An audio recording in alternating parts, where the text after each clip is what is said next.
My name is Victoria Bennett, and I was 33 years old when I learned that betrayal does not always come from strangers.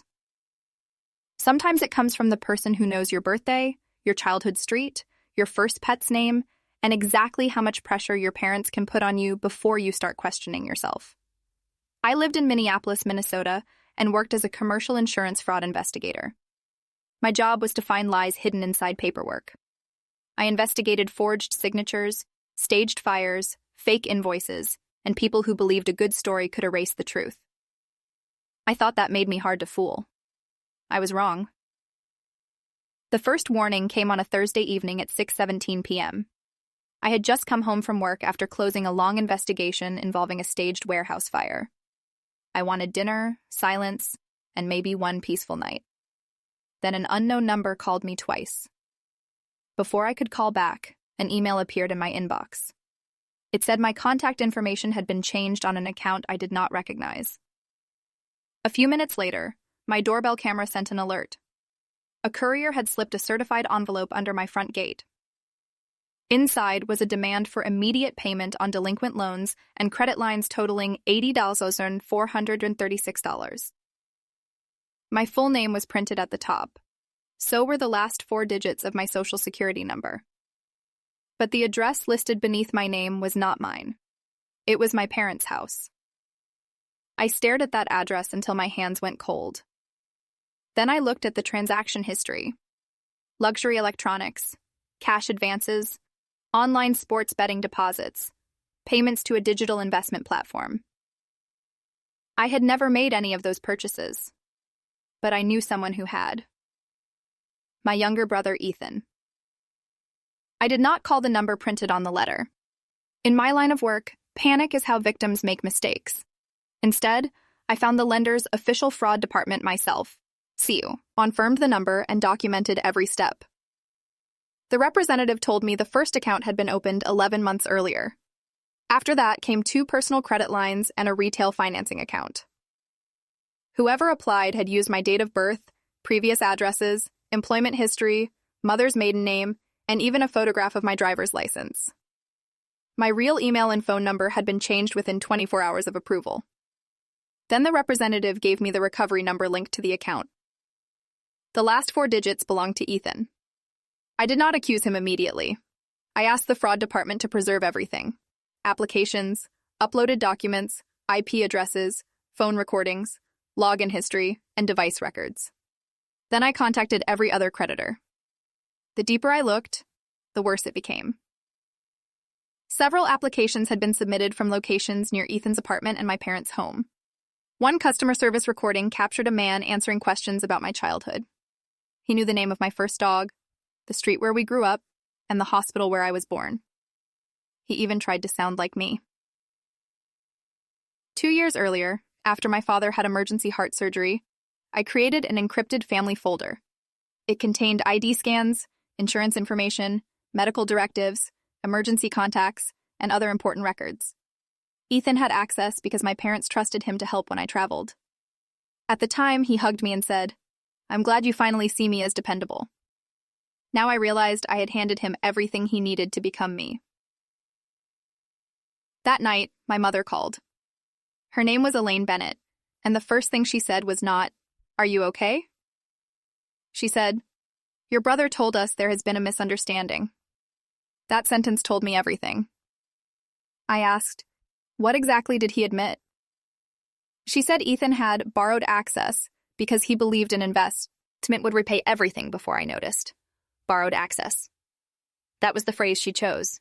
Then my father, Robert, took the phone. He told me Ethan had been under enormous pressure.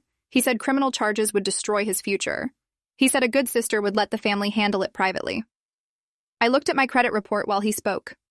Missed payments, unauthorized inquiries, addresses where I had never lived, accounts I had never opened. Then I asked, "How long have you known?" My father replied too quickly, "We only found out tonight." That was the first lie I marked in my notebook. The records showed this was not one impulsive mistake.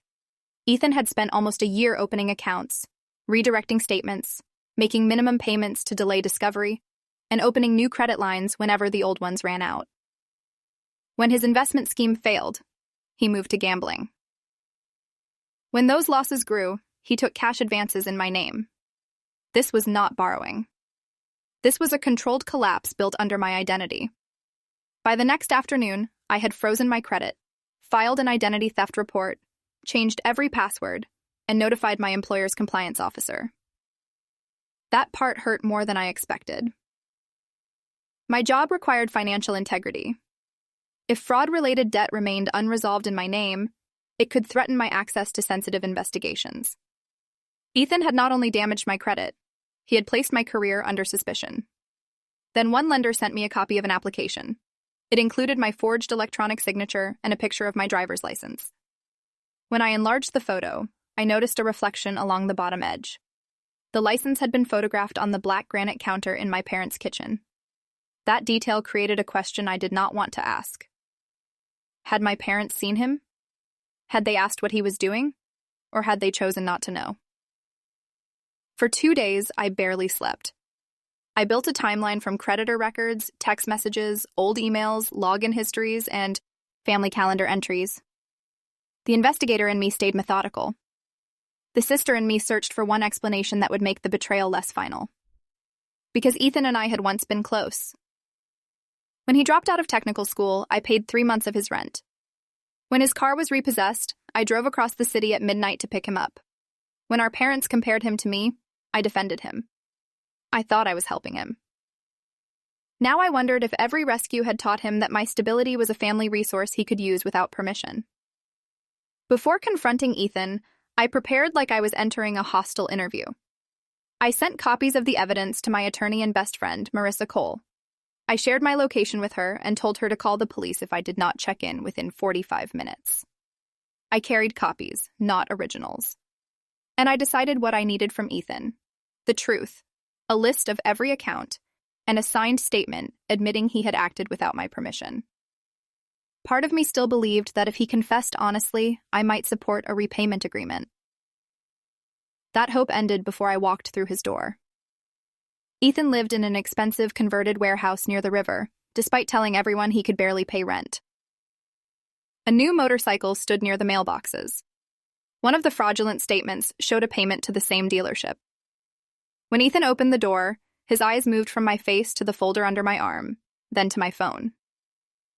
He smiled like this was an embarrassing misunderstanding. "Mom said you were overreacting," he said. That sentence settled something inside me. He had not prepared to confess. He had prepared a defense. Inside, I saw an expensive gaming computer, unopened electronics, and a whiteboard covered with sports betting calculations.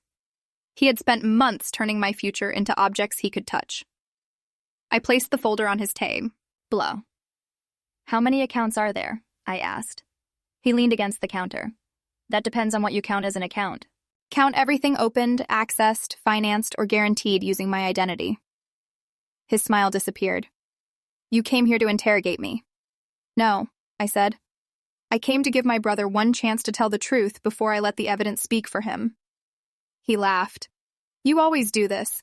You turn everything into a case so you can be the smartest person in the room." I repeated the question.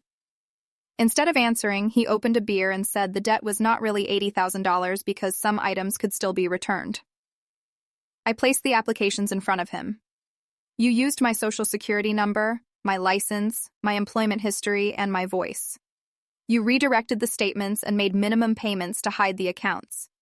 Which part of that was temporary?" His jaw tightened. "I was going to make money. The crypto group had a system. You lost the first loan, so you opened others. I was trying to fix it. You were gambling with cash advances in my name." He slammed the bottle down. "You have money, a house, and a career. I needed one chance, and you had more credit than you would ever use." There it was. Not desperation. Entitlement. Ethan believed my unused credit belonged to him because I had built more stability than he had. I asked why he had not asked for help. His face filled with resentment. "So you could lecture me? So you could decide whether I deserved it?" I was tired of asking permission from the person Mom and Dad call the family success story. I reminded him that I had paid his rent, covered his health insurance, and introduced him to employers. He waved it away. "Exactly. You like saving me. It keeps me beneath you. That was when I understood something. Resentment does not need truth. It only needs a story that makes someone else responsible. Then Ethan's voice softened. Tears appeared in his eyes. He reminded me of the night I picked him up after his car was possessed. He reminded me of when he was 12 and I stayed beside him in the hospital. You're my big sister, he whispered. You don't call the police on your own blood. For 1 second, the words reached the sister I used to be. Then I noticed his phone lying screen down on a shelf. A red reflection pulsed beneath it. He was recording us. I did not reveal that I noticed.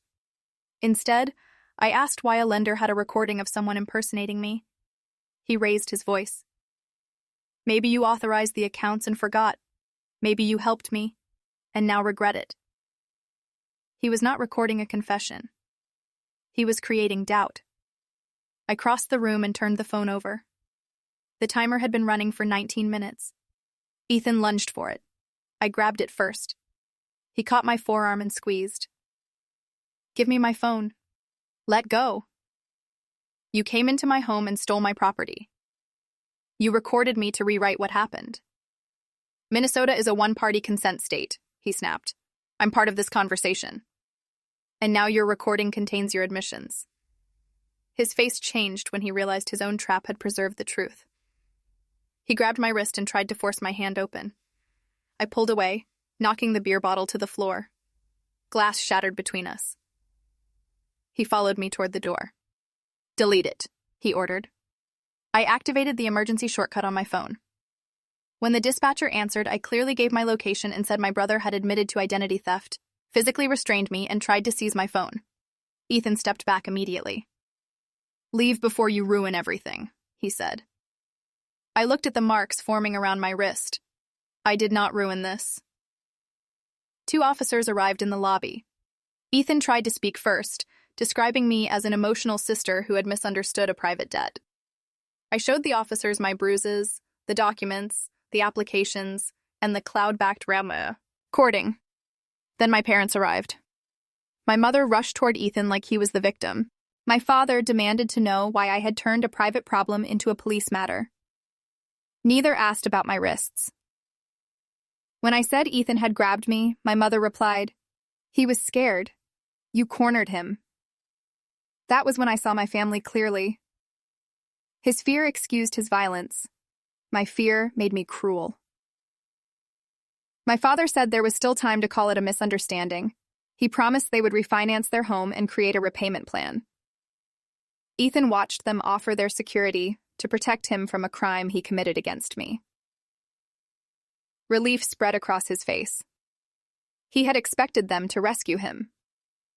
The investigation lasted 10 weeks. Records connected Ethan's apartment Wi-Fi, phone, and laptop to 11 fraudulent applications. 7 had been approved. The total balance, including fees and interest, reached $80,436. Investigators also found that he had attempted to use forged documents to obtain financing against my house. That application failed, but it proved he had not been preparing to stop. He had been preparing to risk my home. 2 verification letters had been sent to my parents' house. My mother had signed for one. She claimed she believed it belonged to me and gave it to Ethan because he said he was collecting my mail while I traveled. But employment records proved I was in Minneapolis all week. Eventually, my father admitted Ethan had confessed months earlier to using my credit. He said he thought the amount was small. Instead of telling me, my parents gave Ethan $4,000 and told him to close the account. He used part of that money for minimum payments to hide the fraud longer. Then he gambled the rest. The county attorney charged Ethan with identity theft, financial transaction fraud, forgery, and attempted theft involving my property records. At the bond hearing, my parents supported him. My father claimed Ethan had made mistakes but was not dangerous. He described Mun. He is financially secure and capable of recovering, as if my strength made the crime smaller.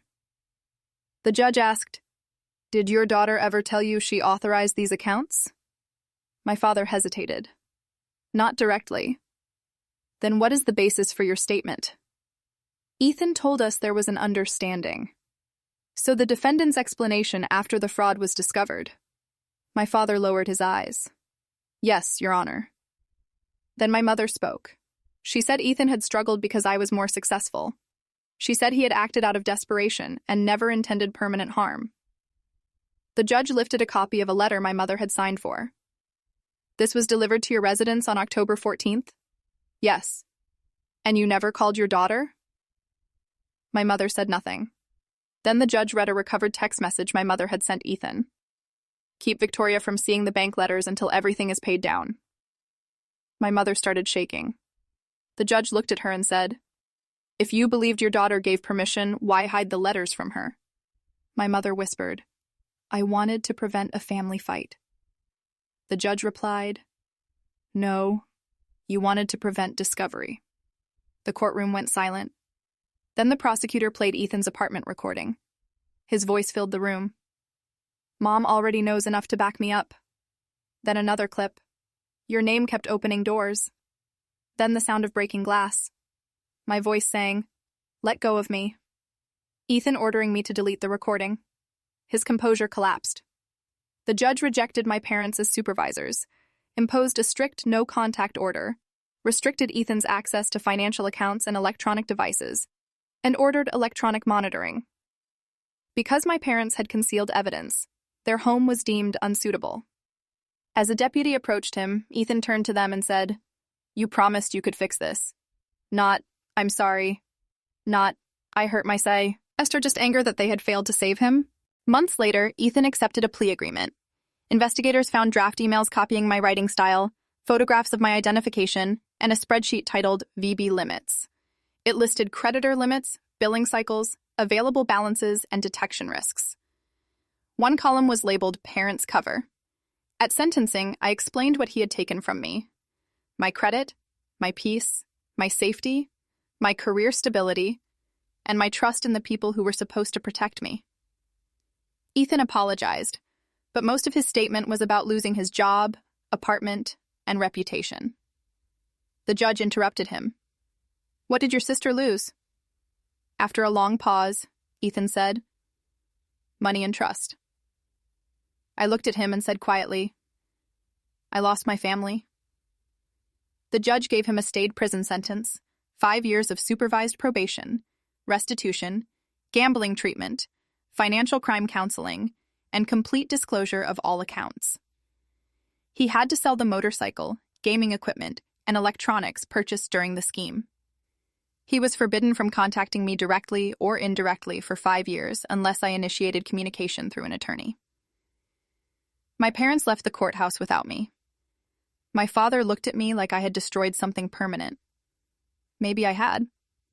I had destroyed the lie that hiding a crime is the same as keeping a family together. Restoring my identity became another job. I disputed accounts, submitted police records, filed complaints, changed locks, replaced identification, and removed my parents from every emergency and financial access point. Some lenders removed the balances quickly. Others treated the fraud as less serious because Ethan was my brother. One representative suggested arranging repayment privately. I told her, a crime does not become a family loan because the victim and offender share parents. Months later, Ethan tried to bypass the no-contact order. A package arrived at my house containing a brass compass he had once given me after my first promotion. It had been repaired. I had never told him it was broken. That meant my mother must have taken it from my house before I changed the locks. The note said, You always brought us home before. It sounded sentimental, but I understood the request. He wanted me to return to the role that protected him from consequences. I turned the package over to his probation officer. After that, relatives started messaging me. One aunt said Ethan deserved encouragement. A cousin asked whether 5 years of separation was too harsh. I replied once. The restrictions were imposed by the court because of Ethan's actions, not because of my desire for revenge. Then I stopped explaining myself. Nearly a year after the letter arrived, I agreed to meet my parents in a conference room at Marissa's office. Ethan was not invited. My parents were warned that carrying messages from him would end the meeting. They talked about family events I had missed, the cost of Ethan's probation, and how difficult his life had become. Everything still centered on him. Finally, my father said, "We made mistakes, but we were trying to keep the family together." I asked, "Which family?" He frowned. "The family where Ethan used my identity? The family where Mom hid bank letters? The family where you both suggested I authorized a crime against myself?" He had no answer. My mother cried. In the past, her tears would have made me comfort her. This time, I waited. Eventually, she admitted Ethan had shown her the first account months before I discovered everything. He promised he would repay it quickly. She stayed silent because she feared I would cut him off. Then more letters came. By then, telling the truth would expose her first lie. So one lie required another. And another. It was the first honest thing she had said. I gave them 3 boundaries. Contact with me would remain limited and scheduled. They would never share information about my finances, home, travel, work schedule, or documents with Ethan. They would never carry gifts, messages, apologies, or requests from him. One violation would end contact indefinitely. My father called the rules harsh. My mother said she understood. I told them understanding would be measured by behavior, not promises. I did not forgive Ethan in the way people wanted me to. Forgiveness is often treated like a door victims must open so everyone else can feel comfortable again. I rejected that. I could let go of daily anger without giving him access to me. I could hope he changed without volunteering to test whether the change was real. Over time, my life became quieter. My credit recovered. The attempted financing against my house was removed. My employer promoted me to lead a regional fraud response team.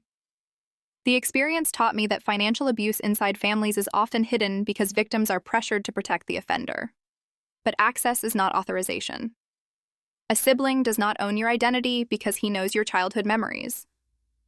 A parent does not get to hide evidence because they are afraid of consequences. Blood is not permission to violate trust. Real family requires honesty, respect, and accountability, not endless sacrifice from the person who causes the least trouble. I still keep the brass compass, but I removed the replacement glass. The cracked face reminds me that I spent years believing my purpose was to guide everyone else home. Now I understand something different. I am allowed to choose my own direction, even when the people I love refuse to follow. So tell me honestly, if your own brother stole your identity and your parents begged you to protect him instead of yourself, what would you do? Would you forgive him without conditions, or would you build boundaries strong enough to save the life you worked so hard to create?